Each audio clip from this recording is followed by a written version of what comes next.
নমস্কাৰ, আশা কৰোঁ সকলোবোৰ ভালে কুশলে আছে। আজি তেনে সাধাৰণ আমাৰ একদম খুব ধুনীয়া নাৰিকলৰ লাড়ু ৰেচিপি শ্বেয়াৰ কৰিম। আৰু যোনে ধৰক বাহিৰত থাকে এনেকুৱা ফ্ৰজেন নাৰিকল ব্যৱহাৰ কৰে তেওঁলোকৰ কাৰণে এই ভিডিঅ'টো বহুত উপযোগী।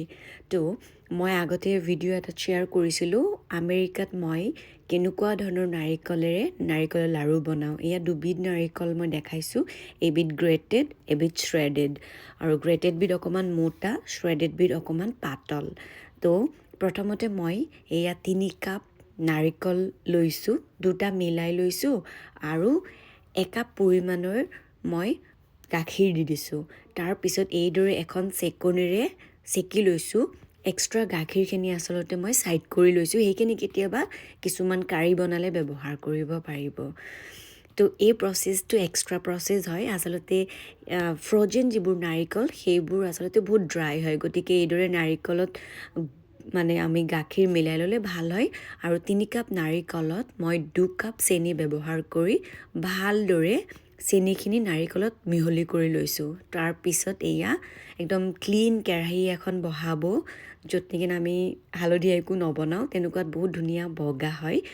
আৰু মিডিয়াম হিটত একদম খুব সুন্দৰকৈ ভাজি যাব, কণ্টিনিউৱাছলি লৰাই যাব লাগিব। কিন্তু মাজে মাজে এইদৰে অকণমান ছাইড কৰি থৈ ঠাণ্ডা হোৱা অৱস্থাত লাড়ু বন্ধাব পাৰিনে নাই চাব লাগিব। যদি লাড়ুটো বান্ধ খাইছে, ভাঙি যোৱা নাই, তেতিয়াহ'লে আমাৰ লাড়ু হ'ব পৰা অৱস্থা হৈছেগৈ। এইদৰে চাই মই দেখিছোঁ লাড়ু হ'ব পৰা অৱস্থা হোৱা নাই, গতিকে আৰু মই নাৰিকলৰ লাড়ু বনালে সাধাৰণতে এইদৰে এটা গ্লাছেৰে বহুত হেঁচি দিওঁ। আৰু এয়া মই লৈছোঁ এভৰিডেৰ আমাৰ মিল্ক পাউডাৰ। মই এয়া মিল্ক পাউডাৰ বেছি জোখেৰে দিয়া নাই, ধৰক 4 চামুচমান আমাৰ চাহ চামুচেৰে 4 চামুচমান আমুলৰ এভৰিডে মিল্ক পাউডাৰ দিছোঁ। তেতিয়া আচলতে খুব টেষ্টি হয় আৰু বান্ধিবলৈ সুবিধা হয়, নহ'লে চুজি ব্যৱহাৰ কৰিব পাৰে।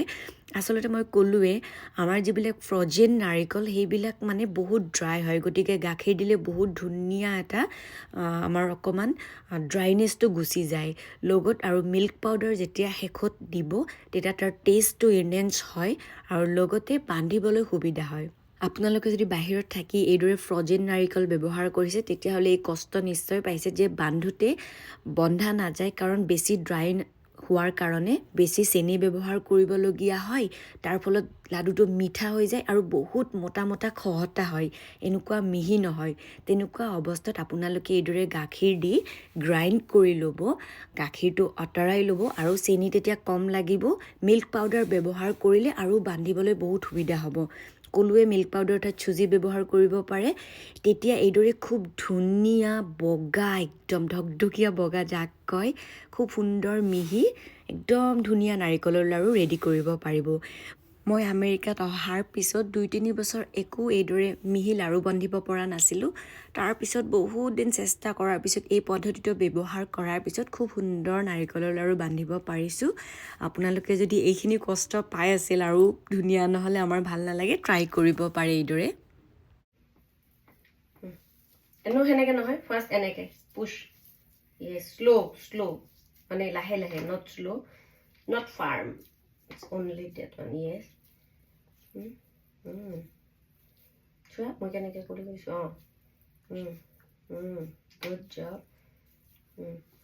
এইটো যে ডাৰ্টি সেইটোত আছে যে এনেকৈ বান্ধ খাব লাগিব, এনেকৈ কৰা। বিৰাট জোৰে নিদিবা, শ্ল' ডাউন। তুমি দেখোন জানা। এইটো লোৱা, বা ধুনীয়া হৈছে। ল'ৰা ছোৱালীক ইনভলভ কৰি এইদৰে বনাই চাব, বহুত ভাল পায় সিহঁতে। খাবলৈ পিছত ভাল পায় সিহঁতে যে বনাইছে, বহুত হেপ্পী। আৰু বহুত হেপ্পী আছিলে। আৰু আপোনালোকেতো মোতকৈ নিশ্চয় সুন্দৰ লাড়ু বনাব পাৰিব, কাৰণ অসমত খুব ধুনীয়া ফ্ৰেছ নাৰিকল পোৱা যায়। যোনে US-ৰ পৰা বা বাহিৰৰ পৰা ভিডিঅ' চাই আছে, প্লিজ কমেণ্ট কৰি জনাব এটা ক'ৰ পৰা ভিডিঅ' চাই আছে। আৰু আপোনালোকে এই প্ৰচেছটো নেক্সট টাইম ব্যৱহাৰ কৰি লাড়ু খুব সুন্দৰ কৰিব পাৰিব বুলি আশা থাকিলে। আৰু ভিডিঅ'টো কেনে লাগিলে জনাব। আজি ভিডিঅ'টো সামৰিছোঁ, নেক্সট ভিডিঅ'ত লগ পাম। আজিলৈ বাই।